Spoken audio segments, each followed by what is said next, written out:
Let's now jump straight at the end of the compilation. The build procedure can take also several hours. It depends from the kind of image you are building, so the number of packages included in it, but also it depends from the computational power of the host machine.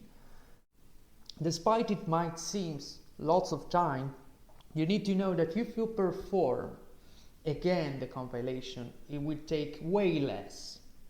This is because BitBake will not perform again the fetch nor the download of the source code from the mirrors, because everything will be stored in the download folder.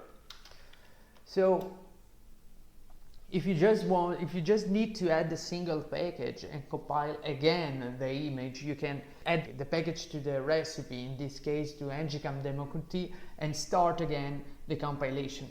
And it will take only the time required to compile that package and to populate the system root image, the final step of the BitBake compilation.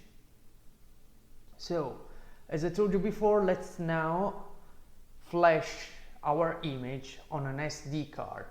The SD card is already inserted in our SD card reader, so we need to move to the folder containing the image.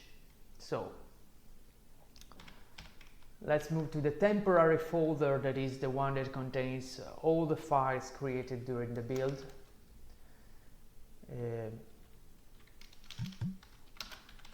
You can see that there are inside the TMP directory, there are several other folders.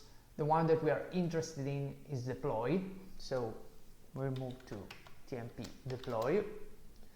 Here you have again other 4 subdirectories. This one, SDK, is the one where the toolchain is deployed, so if you need to install the toolchain, you need to move to this subdirectory and launch the installation script. We now enter the images folder containing i.Core MX8M subdirectories. Basically, if we will perform a build for different machines, here in this folder we have found a deploy directory for each one of these machines. We just compiled the Engicam BSP for an i.Core MX8M machine, so this is the only folder actually in this subdirectory, and these are all the files related to the compilation. So we have the bootloader image, we have the image.bin, in this case this is the kernel of our compilation, and also the device tree of the kernel, the .dtb file. This one, .sd card, is a full operative system image that you are gonna flash on our SD card. We will exploit the dd command of Linux.